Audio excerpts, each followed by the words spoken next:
الشيطان الرجيم. بسم الله الرحمن الرحيم. قد جاءكم بصائر من ربكم فمن أبصر فلنفسه ومن عمي فعليها وما أنا عليكم بحفيظ. وكذلك نصرف الآيات وليقولوا درست ولنبينه لقوم يعلمون. اتبع ما أوحي إليك من ربك لا إله إلا هو وأعرض عن المشركين. ولو شاء الله ما أشركوا وما جعلناك عليهم حفيظا وما أنت عليهم بوكيل. ولا تسبوا الذين يدعون من دون الله فيسبوا الله عدوا بغير علم. كذلك زينا لكل أمة عملهم ثم إلى ربهم مرجعهم فينبئهم بما كانوا يعملون.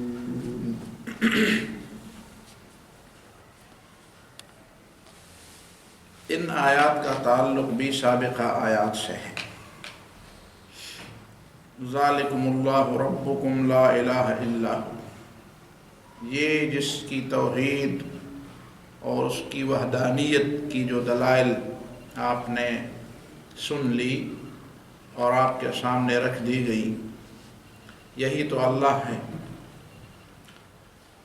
خالق کل شیء، جو ہر چیز کا خالق ہے، ہر چیز کو عدم سے وجود دینے والا ہے.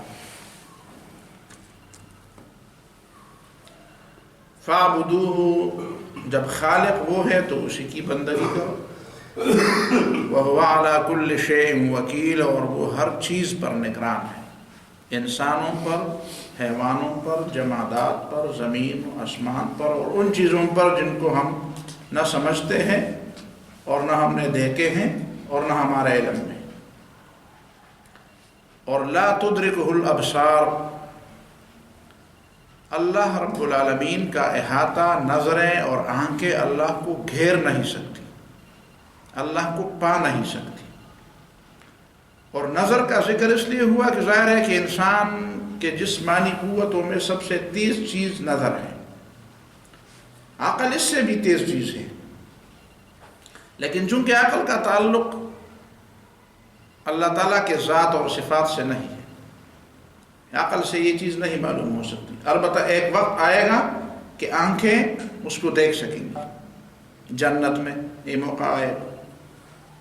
اسی لیے ابصار میں یہ حکمت ہے کہ وہیں پہ بھی آپ کا فہم اس کا احاطہ نہیں کر سکے گا، ادراک اور نظر بھی احاطہ نہیں کر سکے گا. نظر تو علم کا، معلومات کا احاطہ نہیں کر سکتا. وَلَا يُحِيطُونَ بِشَيْءٍ مِّنْ عِلْمِهِ، اللہ کے جو معلومات ہیں ان معلومات میں سے کسی معلوم کا احاطہ آپ نہیں کر سکتے. اللہ کی تخلیقات میں جتنی چیزیں ہیں ان چیزوں میں اللہ تعالیٰ کو اس کے بارے میں جو علم ہے وہ انسان کو نہیں ہو سکتا. اور وَهُوَ يُدْرِكُ الْأَبْصَارَ، اور اللہ تعالیٰ لوگوں کی نظروں کا اور آنکھوں کا اور بصارتوں کا احاطہ کرتا ہے. یہ نہیں فرمایا کہ اللہ تعالیٰ اس کو دیکھ رہا ہے، دیکھ بھی رہا ہے، لیکن اللہ تعالیٰ احاطے سے دیکھ رہا ہے، گھیرے ہوئے ہے اس سب چیزوں کو.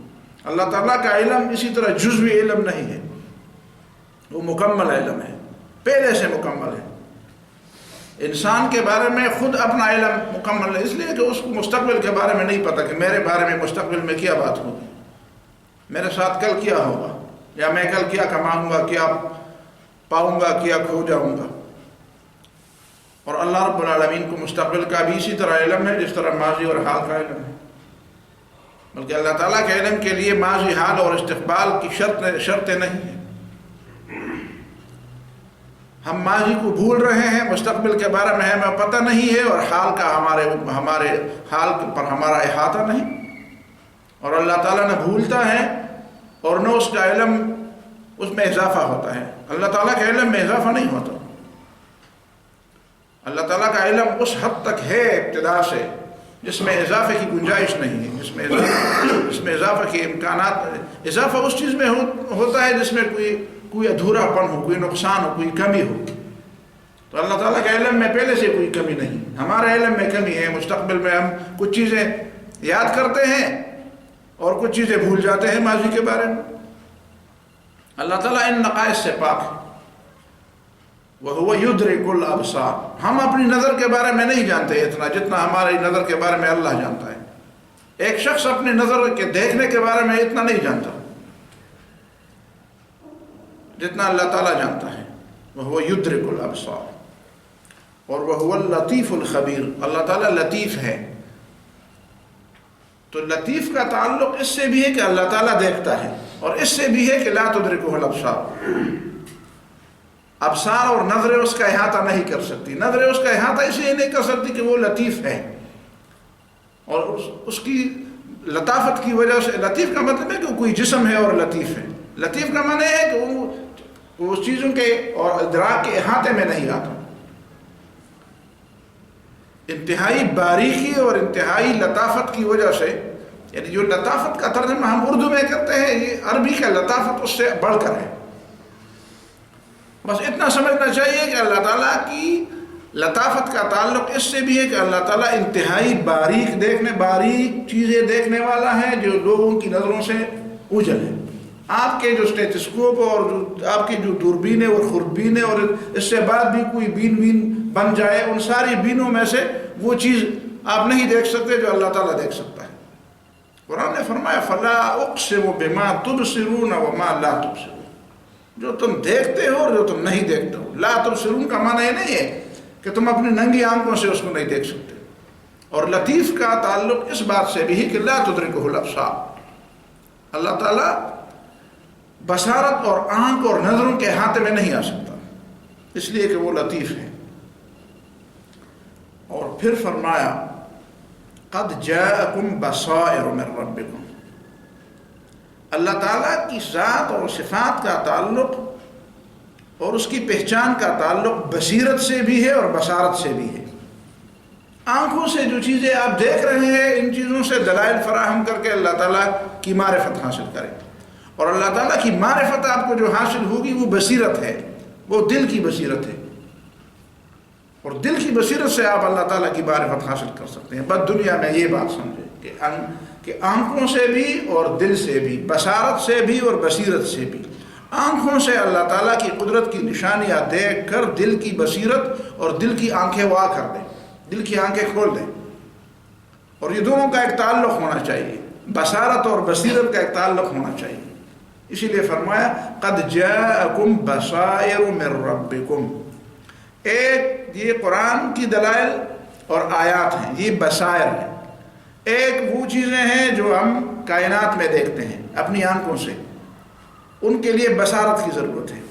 تو یہ بصیرت اور وہ بصارت، یہ دل کی آنکھیں وا کرنے کے لیے جس چیز کی ضرورت ہے وہ اللہ تعالیٰ نے آیات سے پوری کرنی، اور آنکھوں کو سمجھانے کے لیے آنکھوں سے ان چیزوں کو سمجھنے اور پھر اس کے لیے دلائل فراہم کرنے، اس کو ایک ترتیب میں ایک خاص ترتیب کے ساتھ اس کو مرتب کر کے اس سے نتیجے اخذ کرنے، اس کے لیے آنکھیں کھولنا چاہیے، دیکھنا چاہیے۔ تو اسی لیے ان دونوں باتوں کو یہ قرآن کا اعجازی شان ہے کہ ان دونوں باتوں کو کیسے ایک خاص ایک جملے میں ایک ترتیب کے ساتھ، اور اس میں کوئی ایسا یعنی ایسی بے ترتیبی بھی نظر نہیں آ رہی، کوئی ترتیب میں کوئی خلل بھی واقع نہیں ہوتا، اور دونوں باتوں کو ملا کر قد جاءکم بصائر من ربکم، یقیناً تمہارے پاس دل کی آنکھیں کھولنے والے دلائل اور آیات تمہارے رب کی طرف سے آ گئی ہیں۔ فمن ابصر، جس نے اپنی آنکھیں کھولی اور کائنات میں اس انداز سے غور کیا جس انداز سے غور قرآن چاہتا ہے، اور یہ بات پہلے بتا دی گئی تھی کہ یہی کائنات ہے جس میں کبھی کوئی غور کر کے وہ غلط نتیجہ بھی نکالتا ہے، وہ بھی کہتے ہیں میں کائنات میں غور کرتا ہوں۔ تو کائنات میں غور کرنے کا صرف حکم نہیں ہے، درست طریقے سے غور کرنے کا حکم ہے۔ اور اسی وجہ سے بتایا گیا تھا کہ قرآن مجید یہ عقل کی بات کیوں نہیں کرتا، بار بار حکمت کی بات کرتا ہے.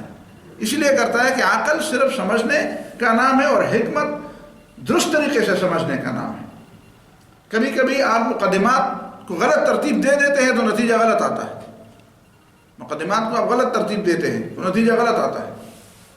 آپ کبھی چائے پکاتے ہیں تو چائے میں چلو یہ بات تو ٹھیک ہے کہ چینی پہلے سے پکائی جائے یا بعد میں اس کو پیالے میں ڈالے جائے، لیکن یہ کام اگر آپ چائے کے پتیوں کے ساتھ کریں گے تو پھر چائے نہیں بنے گی، پھر کوئی شے بنے گی. آپ کہیں گے چلو چینی اس دفعہ اس طرح کریں گے کہ چینی تو اس میں پکائیں گے اور پتوں کے ساتھ وہی طریقہ اختیار کریں گے جو ہم چینی کے ساتھ کبھی کبھی کرتے ہیں کہ وہ پیالی میں ڈالی جائے. تو اس کا مطلب ہے کہ وہ چائے نہیں بنے گی.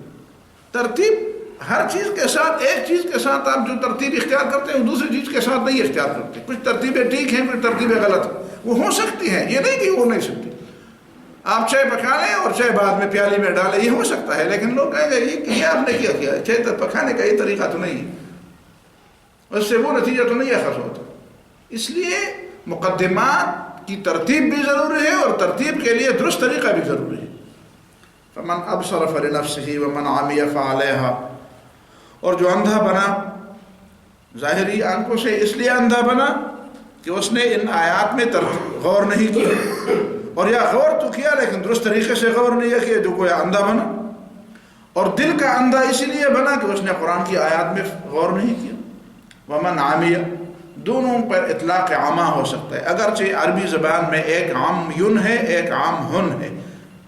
عین اور میم دونوں اندھے پن کو کہتے ہیں، لیکن اس کے بعد یا ہو تو آنکھوں کا اندھا پن اور اس کے بعد ہاں ہو تو دل کا اندھا پن. فعلیہا، تو خود اس پر ذمہ داری ہے. وما انا علیکم بحفیظ، اور میں تمہارا کوئی داروغہ نہیں، میں تمہارا کوئی حساب لینے والا نہیں. میری ذمہ داری یہ نہیں کہ تمہاری نگرانی کروں کہ کون کیا کرتا ہے، وہ نگرانی اللہ تعالیٰ خود کرتا ہے. اور پھر فرمایا وَكَذَلِكَ نُصَرِّفُ الْآيَاتِ. صرف، تصریف، کسی ایک چیز کو اس کا الٹ پھیر کر کے اس کو مختلف شکلیں دینا. علم الصرف کو بھی اسی لیے صرف کہتے ہیں نا کہ مصدر کو مختلف شکلیں دیتا ہے، ماضی، مضارع، امر، نہی، اسم فاعل، اسم مفعول، صفت مشبہ، اسم تفضیل، ظرف مکان، ظرف مکان، معلوم، مجهول، مثبت، منفی.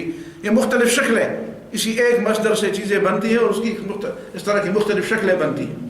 تو نصرف الآیات، بدل بدل کر مختلف پیرائوں اور مختلف انداز میں مختلف طریقوں سے ہم اپنی دلائل بیان کرتے ہیں لوگوں کے سامنے، اس لیے کہ لوگوں پر حجت تمام ہو، اس لیے کہ لوگ اس کو مان لیں، اس لیے کہ لوگ ہدایت یافتہ بن جائیں. یہ بات تو واضح ہے.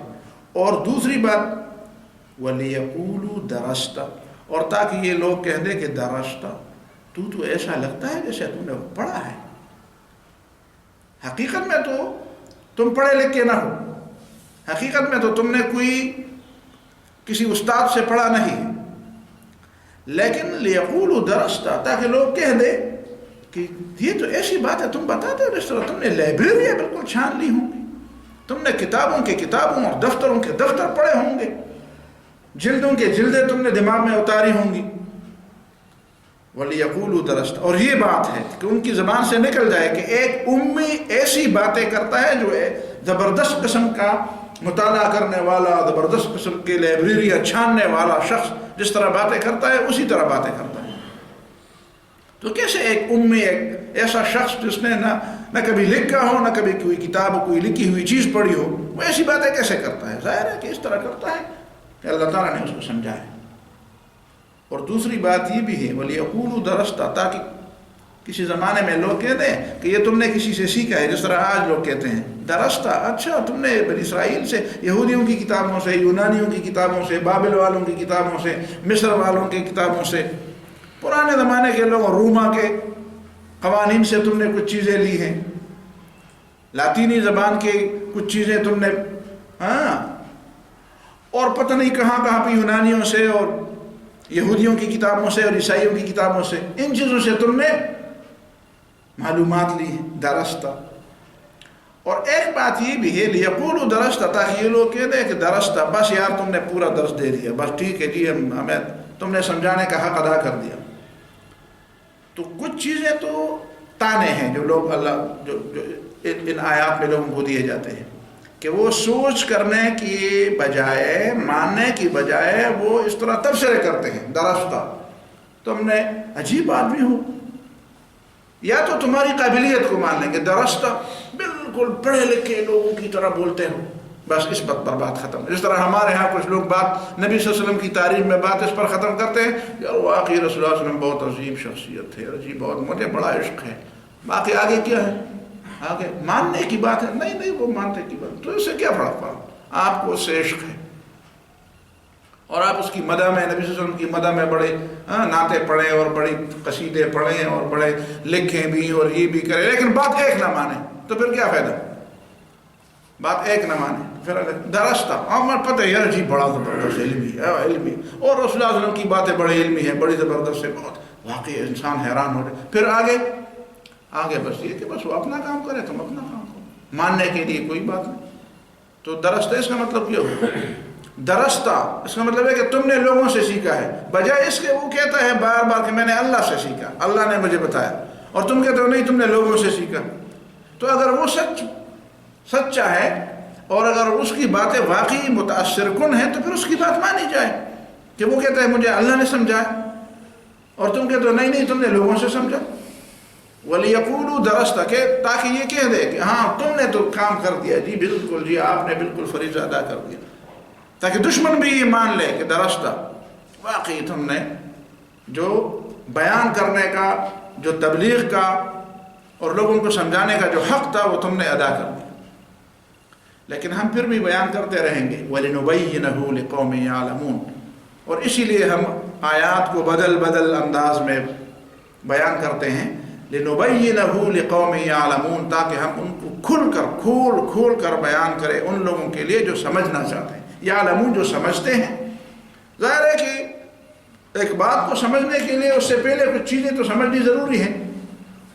کسی کلاس میں بیٹھتے ہوئے اس سے پہلے والے کلاس کے جو علوم ہے وہ تو آپ کو سمجھ آنی چاہیے۔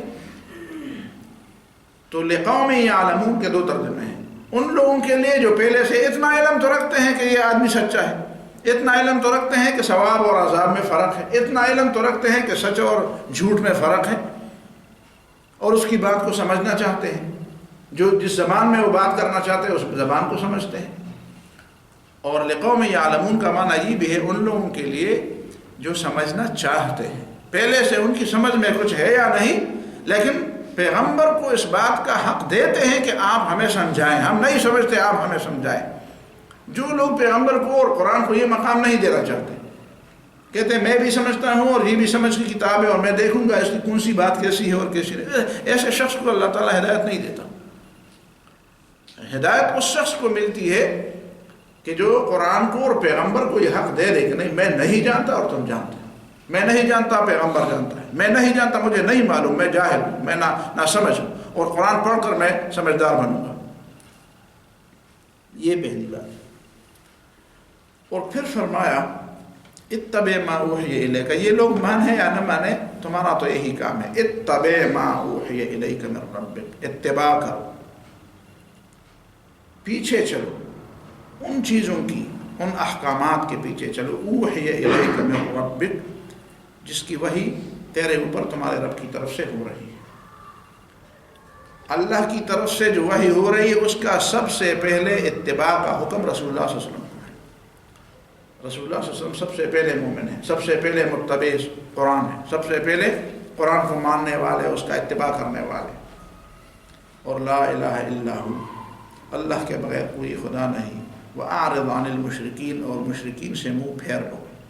منہ پھیرنے کے دو تین مطلب ہو سکتے ہیں، ایک مطلب یہ ہو سکتے ہے کہ ان کی جو ایذائیں ہیں، جو مذاق اڑاتے ہیں، تو ان سے منہ پھیر لو، بس ان کو جواب نہ دو۔ جواب جاہل باشد خاموش، ایک جاہل کی جواب یہی ہے کہ اس کے سامنے خاموش رہا جائے، بس وہ جو بھی کہنا چاہے۔ ظاہر ہے کہ اگر آپ جاہل کو جواب دیں گے تو جاہل ان کی سطح پر آ کر جواب دیں گے، تو اس سے تو بہتر یہی ہے کہ آپ خاموش ہو جائیں۔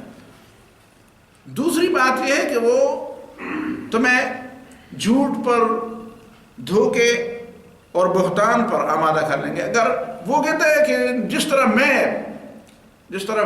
طرح جاہل بحث کرنا چاہتے ہیں، وہ تو حق اور باطل کی پرواہ کیے بغیر، جھوٹ اور سچ کی پرواہ کیے بغیر وہ تو صرف ایک ضد کی بنیاد پر بحث کرنا چاہتے ہیں۔ وَأَعْرِضْ عَنِ الْمُشْرِكِينَ کا معنی یہ ہے کہ ان سے مت سیکھو، یہ نہ دیکھو کہ وہ کس قسم انداز سے اپنے باطل کے لیے، اپنے جھوٹ کے لیے دلائل دے رہا ہے۔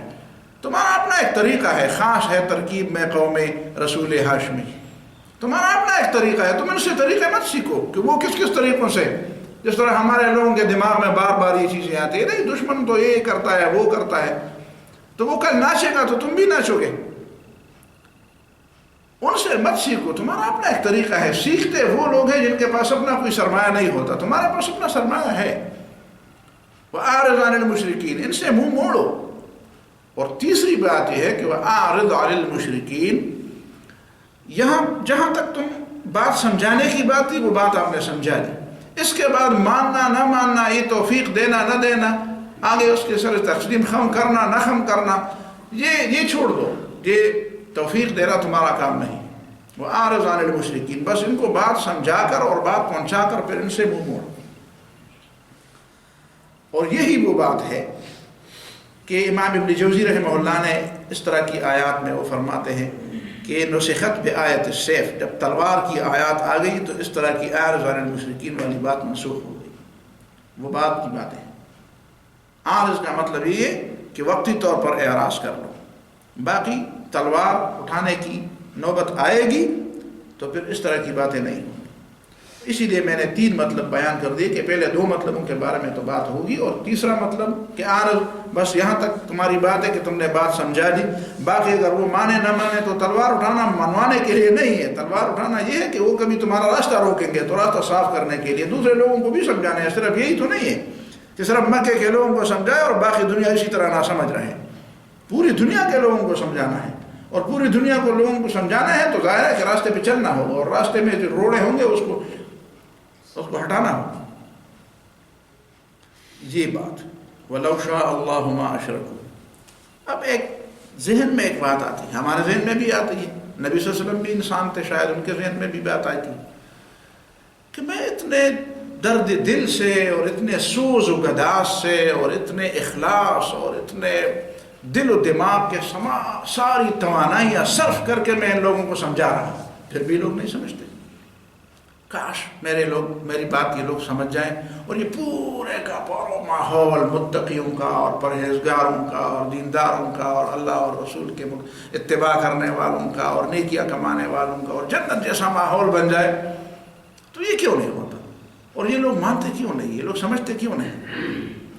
تو اسی بات کا جواب ہے، یہ بات زبان پر شاید کبھی آئی ہے یا نہیں آئی ہو، شاید کسی مسلمان کے زبان پر اور رسول اللہ صلی اللہ علیہ وسلم کے کسی طرز عمل سے اس طرح کی بات ہو گئی ہو، اور اس زمانے میں بھی ہمارے ذہن میں بھی یہ بات تو آتی ہے، تو اللہ تعالیٰ اس کا جواب دیتا ہے وَلَوْ شَاءَ اللَّهُ مَا أَشْرَكُوا۔ دیکھیں نا، اللہ تعالیٰ کی 2 قسم کی مشیت ہے۔ مشیت کے 2 معنی ہیں۔ مشیت کا ایک معنی ہے رضا، پسند، اور مشیت کا دوسرا معنی ہے ارادہ۔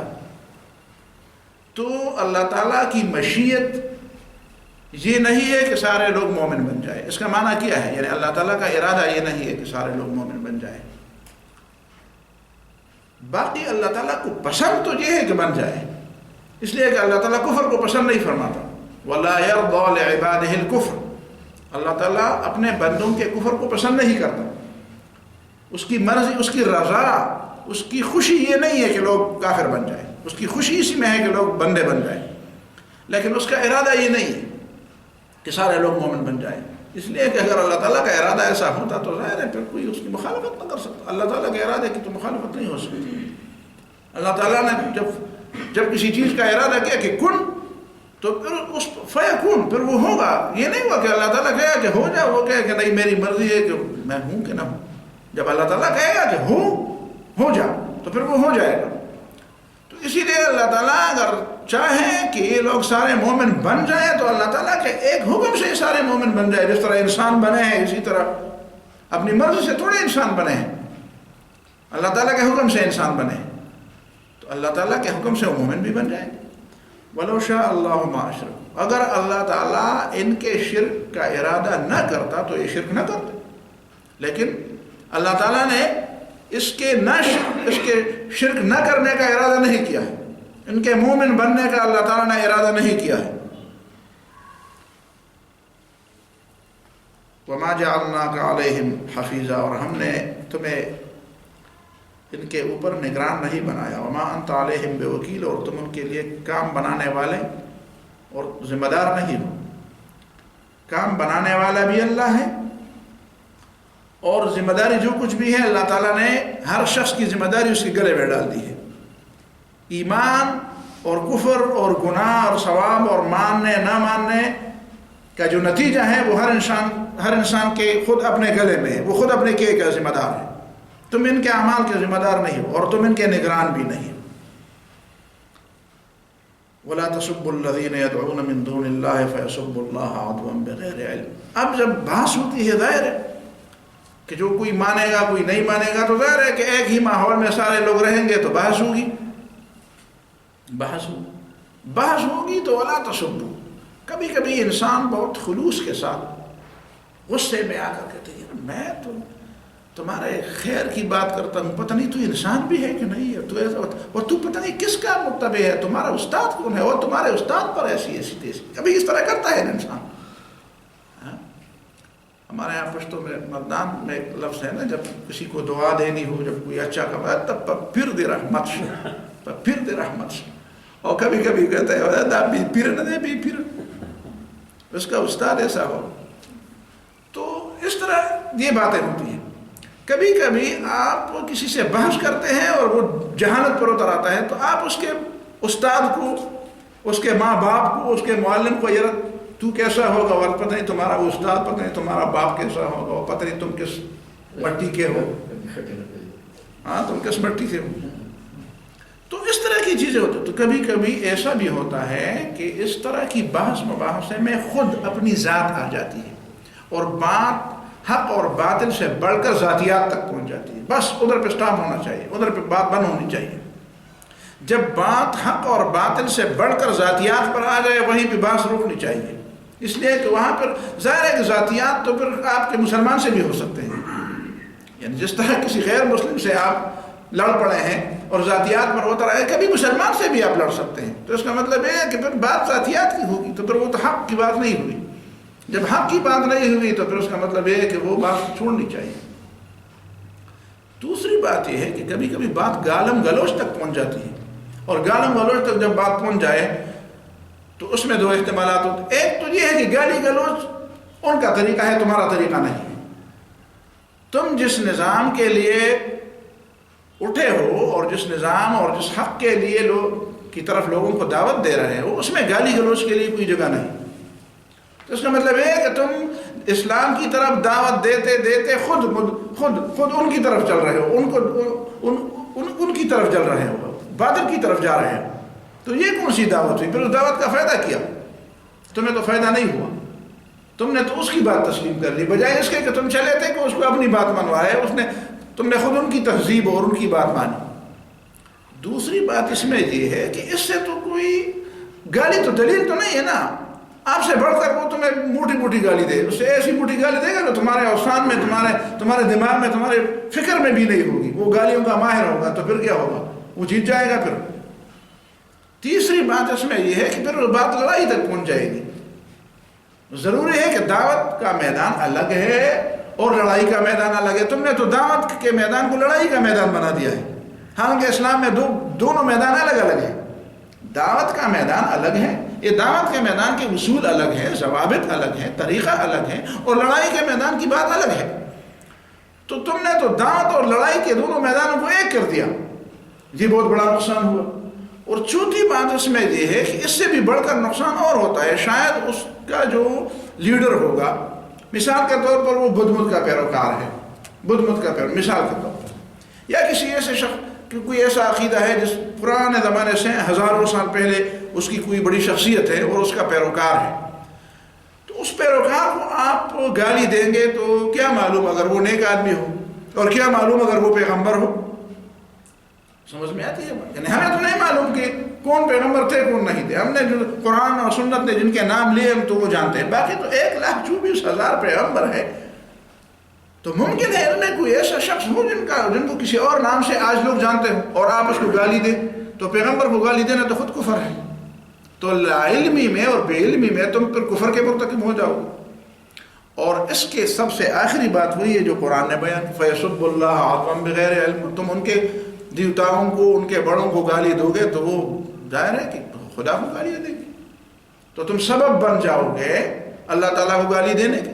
اس طرح حدیث میں بات آتی ہے کہ ایک شخص اپنے ماں باپ کو گالی دے گا۔ صحابہ نے پوچھا اے اللہ کے رسول، ایسا بھی کوئی ہوگا جو اپنے ماں باپ کو گالی دے؟ نبی صلی اللہ علیہ وسلم نے فرمایا ہاں اس طرح ہوگا نا، کہ وہ دوسرے کی ماں کو گالی دے، وہ اس کی ماں کو گالی دے۔ اگر وہ اس کی ماں کو گالی نہ دیتا تو وہ اس کی ماں کو گالی نہ دیتا۔ تو گالی دینے کی ابتدا اس نے کی تو سارا وبال اس کے اوپر ہے۔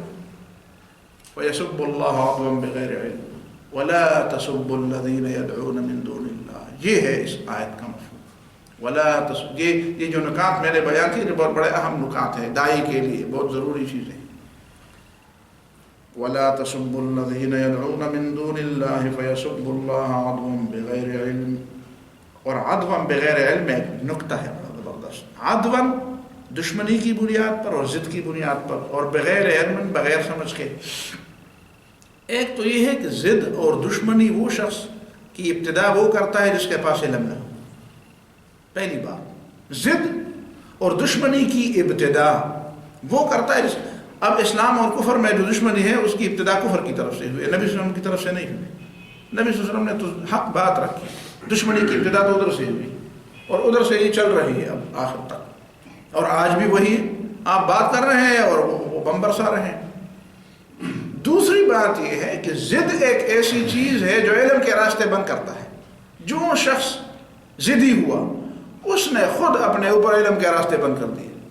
آج آپ کو پتہ ہے کتنے مستشرقین اور اورینٹلسٹ ہیں جو قرآن کا مطالعہ کرتے ہیں، لیکن چونکہ وہ ضد کی بنیاد پر کرتے ہیں ان پر علم کے دروازے نہیں کھلتے، وہ قرآن سے ہدایت نہیں لیتے۔ قرآن کے علم کے کتنے دروازے ہیں جو ان کے لیے بند پڑے ہیں، اس لیے کہ وہ ضد کی بنیاد پر قرآن پڑھتے ہیں۔ اسی طرح دنیا میں بھی مسلمانوں کے اندر بھی جو کوئی کسی کے ساتھ ضد کرتا ہے، بڑے بڑے علماء ہیں اور کہتے ہیں نہیں میں تو اس سے نہیں سیکھتا، میں تو اس سے نہیں سیکھتا، بس اپنے اوپر علم کے دروازے بند کر دیے۔ تو ضد جو ہے وہ علم کے دروازے اپنے اوپر بند کرنے کا نام ہے، عدوًا بغیر علم۔ كَذَلِكَ زَيَّنَّا لِكُلِّ أُمَّةٍ عَمَلَهُمْ۔ اسی طرح ہم نے، جس طرح ان کے لیے ہے اسی طرح ہم نے ہر گروہ کے لیے ان کے عمل کو خوشنما بنایا ہے۔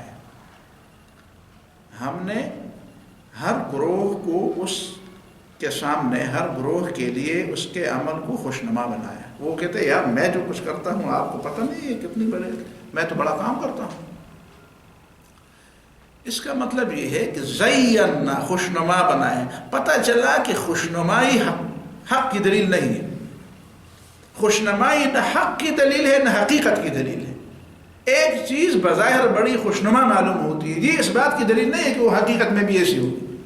سمجھ میں آتی ہے بات؟ اس کے بارے میں تو کئی لطیفے بھی ہیں اور کئی چیزیں بھی، لوگوں کا تجربہ ہے کہ ہر چیز جو نظر میں جس طرح بھلی لگتی ہے حقیقت میں اس طرح نہیں ہوتی، نظر دھوکہ کھا جاتی ہے۔ تو ان لوگوں کے لیے یہ سمجھتے ہیں کہ جو چیز بظاہر خوشنما ہو وہ حقیقت میں بھی ایسی ہو۔ جس طرح اردو میں کہتے ہیں ہر چمکتی ہوئی چیز سونا نہیں۔ بھائی سونا بھی چمکنے والی چیز ہے، لیکن شاید سونے سے کئی چیزیں زیادہ چمک رکھتی ہوں، لیکن وہ سونے کی قیمت کو تو نہیں پہنچتی۔ تو زینا لکل امت عملہم، کچھ لوگوں کو ان کے اعمال بظاہر کو نظر میں بڑے خوشنما لگتے ہیں، لیکن وہ اس دھوکے میں پڑے ہوئے ہیں کہ جو چیز بظاہر خوشنما لگتی ہے وہ حقیقت بھی ہوتی ہے، وہ نہ حق ہوتی ہے اور نہ حقیقت ہوتی ہے۔ ثم الى ربهم مرجعهم، پھر ان کے رب کی طرف ان کی واپسی ہوگی، فینبئهم بما كانوا يعملون، تو اللہ تعالیٰ ان کو خبردار کرے گا، بتائے گا کہ وہ کیا کرتے تھے۔ اس کا مطلب یہ ہے کہ انسان اس دنیا کے اندر جو کچھ کرتا ہے اس کے پورے نتائج اور عواقب پر اس کی نظر نہیں ہوتی۔ ایک آدمی ایک عمل کرتا ہے اور اس کو پتہ ہی نہیں ہوتا کہ اس عمل کے عواقب اور نتائج کیا ہے۔ ایک بات جس طرح منہ سے نکالتا ہے، ایک کام جس طرح وہ کرتا ہے، ایک فیصلہ جس طرح وہ کرتا ہے، تو اس کے ذہن میں یہ بات نہیں ہوتی اس کے عواقب کے۔ انسان کے عمل دیکھیں نا، ہم دنیا میں تو یہ کہتے ہیں یہ اس عمل کا رد عمل ہے، لیکن دنیا میں دنیا رد عمل کے لیے نہیں بنائی گئی۔ یوم الدین قیامت ہے، اور قیامت کے دن پتہ چلے گا کہ کس عمل کا رد عمل کیا ہے اور کس عمل کے نتائج کیا ہے۔ اسی لیے فَيُنَبِّئُهُمْ بِمَا كَانُوا يَعْمَلُونَ، اللہ تعالیٰ ان کو بتائے گا کہ تمہارا یہ عمل تھا اور اس عمل کے یہ نتائج تھے، اور دنیا میں اس کو پتہ نہیں چلتا، لہذا اللہ تعالیٰ پر اعتماد کرنا چاہیے۔ جس طرح ہم بچوں کو سمجھاتے ہیں بیٹا اس طرح نہ کر، اس سے بری بات ہے، یہ گندگی ہے، یہ اس طرح ہے، اس سے نقصان ہوگا، گر جاؤ گے، زخمی ہو جاؤ گے، تکلیف ہوگی، یہ ہوگا، جل جاؤ گے، مگر نہیں اس طرح نہیں، اس کو نہیں عواقب کا پتہ کہ اس عمل کا نتیجہ۔ اسی طرح ہمیں نہیں معلوم کہ کس عمل کا نتیجہ کیا ہے اور کس عمل کا رد عمل کیا ہے۔ فَيُنَبِّئُهُمْ بِمَا كَانُوا يَعْمَلُونَ، قیامت کے دن اللہ تعالیٰ لوگوں کو بتائے گا کہ وہ کیا کرتے تھے اور ان کے اعمال کے نتائج کیا تھے۔ صلی اللہ